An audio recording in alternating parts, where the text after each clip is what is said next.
niyo lahat, muling nagbabalik ang Radyo 24, ang nag-iisang radyo kung saan pinapakilala namin ang mga taong nagugi sa kanilang mga sakripisyo. Ngayon, dito sa ating programa ay pinapakilala ko sa inyo ang lalaking entrepreneur na si John Lloyd Cholo Quionza o sa mas kilalang tinatawag na The Man with the Flavored Flan. Si Johnny Cholo Quionza ang makabagong isip sa likod ng Spoonful Dessert. Sikat sa paglalagay ng flavored leche flan sa mga garapon. Mula sa simpleng pamebenta ng yema at pastillas bilang isang mag-aaral, hanggang sa makapagbalik ito pagkatapos ng isang nabigong pakikipagsapalaran sa restaurant. Nagtayo si Cholo ng isang umuunlad na online negosyong panghimagas na ngayon ay gumagawa ng libo-libong pagkain araw-araw. Siya rin ang nagtatag ng Young Entrepreneur Society of Cabuyao na nagbibigay inspirasyon at nagtuturo sa susunod na henerasyon ng mga Pilipinong negosyante. In 2015, he left the grind to chase a dream he long confined. His first small step met quick defeat, yet passion kept his flame upbeat. In Cabuyao, a spark took flight. Leche flan jars appeared delight. With caramel kiss and flavors new, his kitchen dreams began to brew. Through Facebook shares, the word soon spread, trade fair called, and mentor led. Each jar he sold a humble start, but every scale came straight from heart. By 2017, new goals were fed. Fish and chicks serve crispy bread, yet more than wealth he sought to guide the youth with dreams they held inside.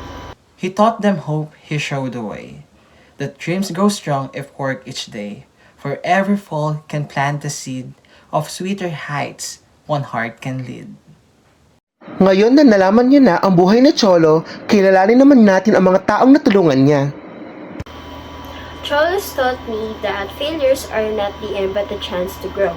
From a failed food stall to a thriving food empire, he proved that persistence, creativity, and passions can turn small beginnings into big success.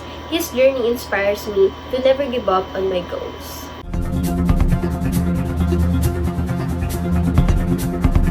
Laging sinasabi ko, matulog na sila na matulog hanggat may pagkakataon pa.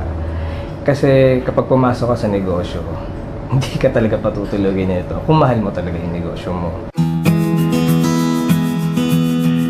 Hi, I'm John Lloyd Quionza from John's Gourmet Kitchen. Yung brand ko is Spoonful Desserts Flavored Leche Flan. But now, may bago kong bukas na business which is Fish and Chicks, which is located in San Rafael, Santo Tomas, Batangas. I started the business in 2015 after ko ng corporate world. But then, nag-fail yung unang business ko. So, nagtrabaho ako ulit. In 2016, nag-start ako doon sa Leche Flan business. Usong-uso kasi noon yung cheesecake in a jar. Since favorite ko yung Leche Flan, naisip ko, why not ilagay ito sa loob ng jar.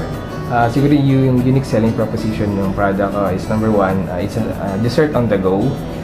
Tapos it comes with 6 unique flavors na ito matagal kong pinag-aralan kasi pinag-aralan ko kung ano yung tingin ko papatok sa mga millennials. Yung makakalimutan is yung akala ko okay na yung product ko pero mali yung market ko.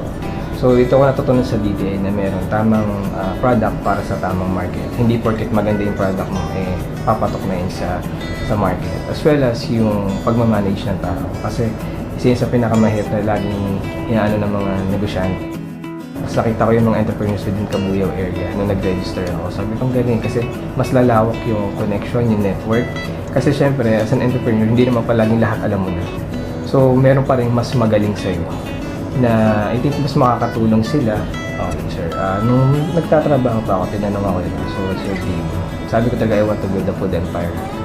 Actually, pinagtawanan lahat ako ng mga klase ako. Kasi sino ba naman ako?